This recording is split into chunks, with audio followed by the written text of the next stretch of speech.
Have a great day, everyone.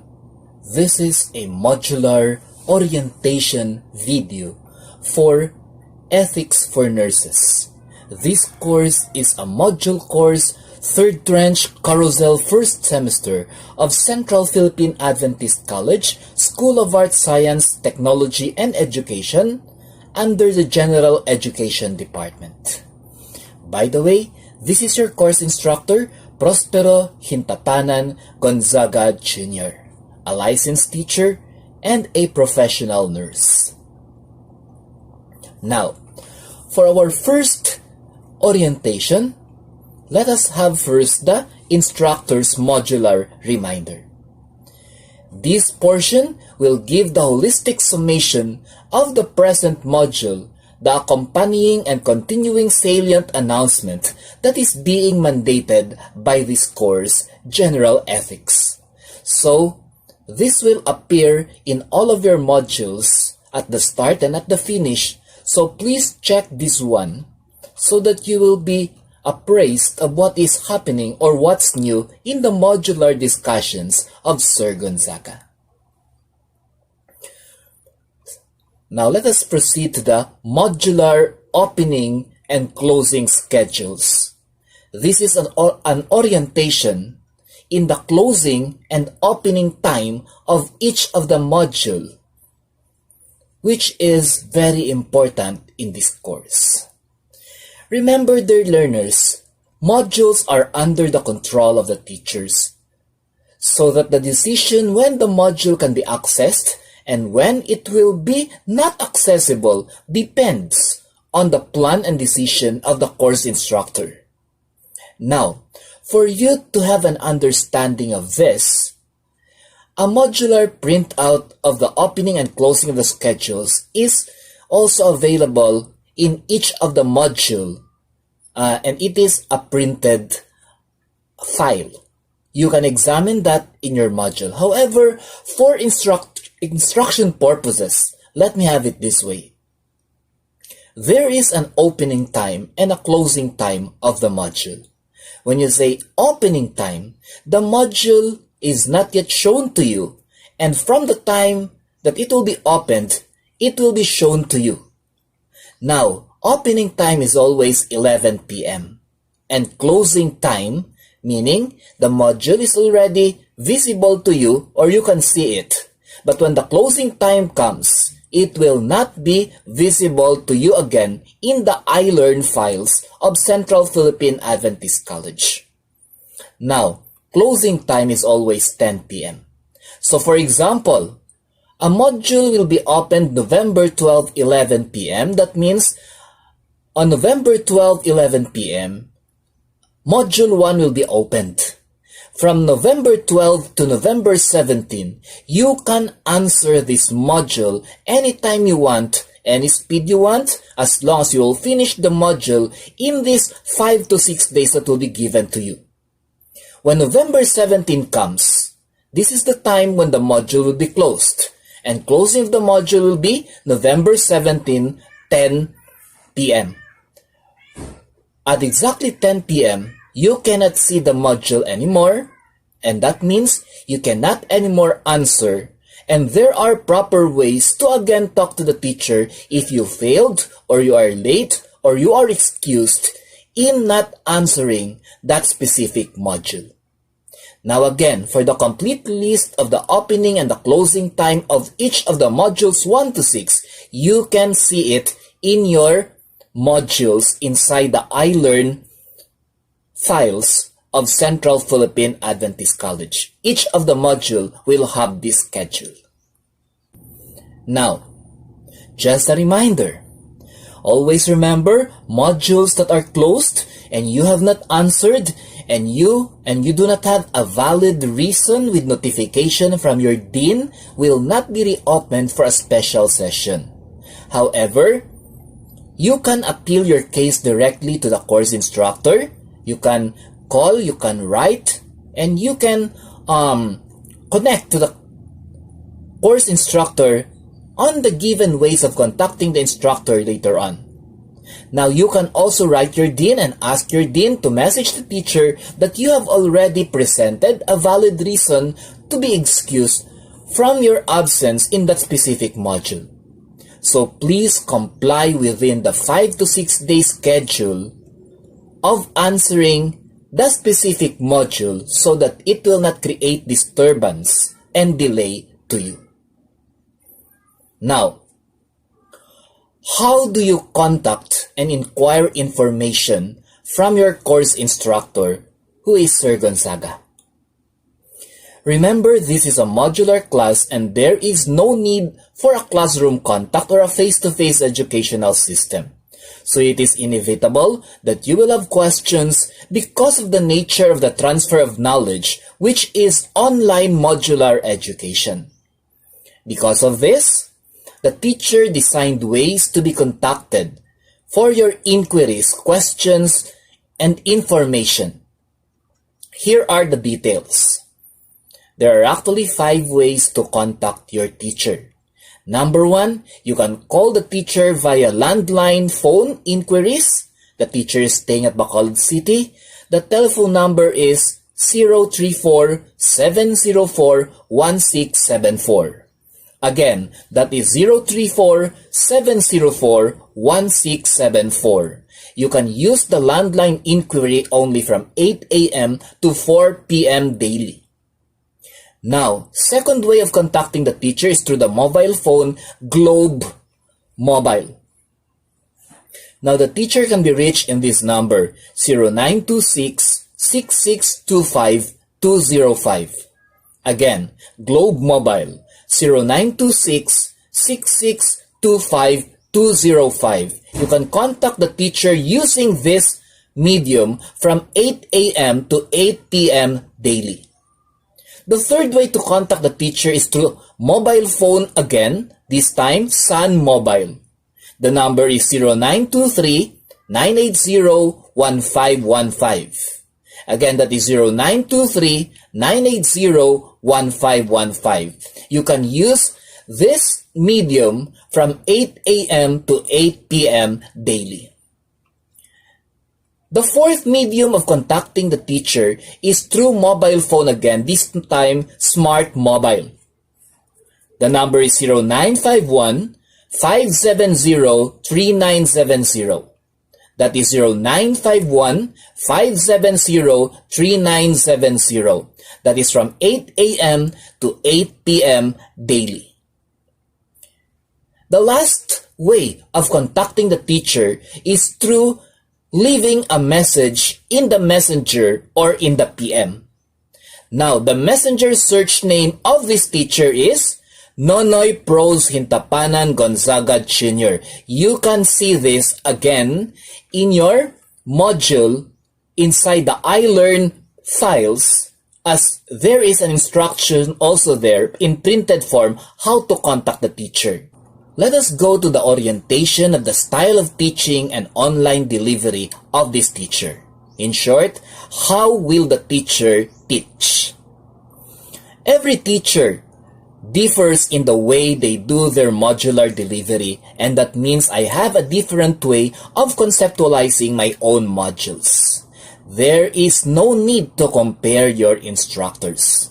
Here are my delivery methods. The Gonzaga modular style will be using only pre-recorded, documented, and self-completion type of learning system. Meaning, there will be downloadable videos of the teacher teaching, video supplemental teaching, provisions of handouts, provisions of PowerPoint presentation, provision of links for further visual learning. Now take note, there will be no regular Zoom and Google Classroom meeting here unless the teacher will find it necessary. I know that you will clap your hands. Let me repeat that again. In this class, ethics, there will be no regular Zoom and Google Classroom meeting here unless the teacher will find it necessary to do it. But it will be highly unnecessary to use Zoom as we have all our lectures recorded.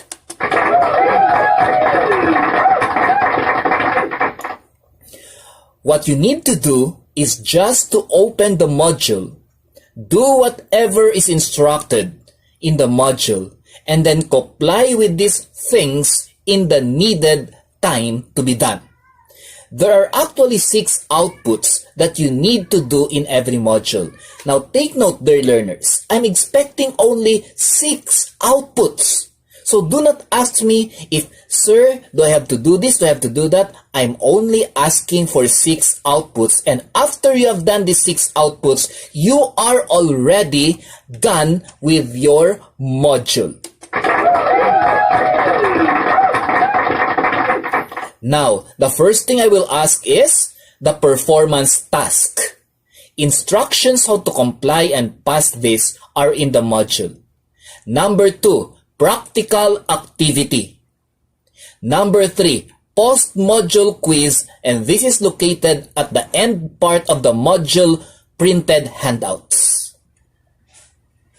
Now, these 3 has proper ways of how to be passed, and the instructions are clearly stated in your printed instructions in the module. This will not be passed in the private message or in the messenger account of Sir Gonzaga, as there is a proper messenger account where you will pass this, and there is a proper title, a proper code for each of these requirements to be passed. Please do follow instructions so that your activities and outputs will be recorded, because failure to do so will give the teacher an option not to record your outputs. Now for the last 3 requirements, these are the forums located inside the iLearn module. You just have to open the iLearn of CPAC, find the files of this teacher, find the subject, General Ethics or Gthic, and then look for Forum 1, Forum 2, Forum 3. You are just obliged to leave one answer for every question, and all the instructions are located inside the iLearn module. Just follow it so that your work will be recorded. Remember, instructions are very important in online education so that organization and system will not be disrupted. Another important reminder again, this should be done only within the period designated for the specific module. The module schedule is clearly stated on your printed instruction form here also in the module. Now, how do you pass your requirements? Specific instructions are given in every module. Please follow it wholeheartedly. Now, you will have a code of PT for performance task, PA for practical activity, and PM for post-modular quiz. You need to comply this in 2 possible ways only. Number 1, if you are using a laptop, place your answer or paste it in a Microsoft Word document and send it to the messenger name Gonzaga Gthic, the one with the instructor's picture. Please follow instructions in the module accompanying all of these requirements, so you can still see this instruction carefully specified in your specific modules already. Now, if you are using a cell phone or a tablet, write your answers on a clean white bond paper with illegible handwriting. For the post-module quiz, you do not need to copy the quiz, you just write the answers only. Then, individually take a picture of each of this, or you can screenshot this if you are using big tablets, and send it to the messenger name Gonzaga Gthic, the one with the instructor's picture. Specific instructions again are accompanying this one in the specific module that will be given to you which is modules 1 to 6. So you have two ways to pass your requirements. Number one is, if you're using a laptop, pass it using Microsoft Word. If you're using a cell phone or tablet, write it in a clean bond paper and then take a picture of it and send the picture to the messenger account stated. You can also do screenshotting if you have big tablets. Remember, you can only answer the module when it is open. When it will be closed, it cannot be reopened if you will not have an explanation coming from your dean or an appeal from the instructor, who is Sir Noy Gonzaga. So do it within the range of time and days given. Now, for situational excusable reasons, ask your dean to inform the teacher using private messenger message or appeal to the teacher using any of the modes of contact stated above. The phone, the messenger can be used, okay, or the landline. If approved, it will be reopened for you at the end of 6 weeks classes. Remember this again. If you have not taken a module or you missed a module, if your request to take it was granted or excuse letter has been granted, you cannot take it right away. You have to wait for the completion of the 6 weeks, and after that, after the exam will be given, that will be the time the teacher will open again all of the modules for 2 to 3 days, and you will be answering late your modules. That is the only time that you will be given leeway, and after that, everything that was not complied will be considered as failure. Remember, our semester of 18 weeks is also equivalent to 5 months, was divided into 3.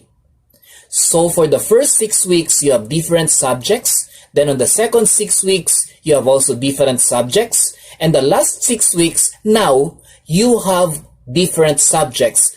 And one of them is ethics. So it is very important that you finish the module in 6 weeks without delay. Now, for more special or specific announcements for this module, check always the portion which is the written announcement or the orientation printed module. Thank you very much for listening to our online orientation. This is the official orientation for the class Ethics for Nursing. Dear learners, your teacher, Sir Noy, wished the best for you. Take my word. I am doing everything to make the module very understandable and very accessible to you. So always remember to ask questions if you are not sure of what you are doing. I am always here to make things easy for you. It's not true that your teachers are doing things the harder way.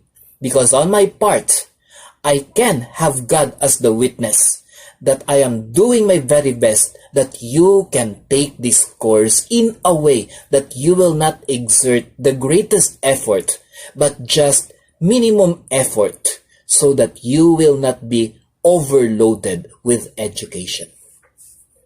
By the way, one reminder before our orientation will be over. Once you have a subject with Sir Gonzaga, there are actually 2 things that you need to comply. Number 1, you check if you can access already the course General Ethics or Ethics for Nursing. If you can access already the course, you are halfway through enrolled in the subject of Sir Gonzaga. The second requirement is be sure that you are a member of the group chat that was created by Sir Gonzaga for the subject Ethics for Nursing.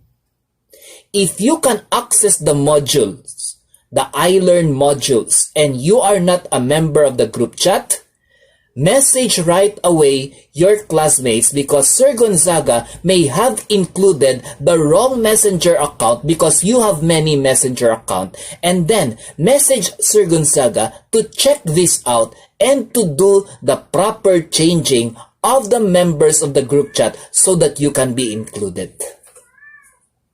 God bless, and I hope I have made it clear for you, so that you will not have any problems with ethics this third tranche of the first semester. God bless.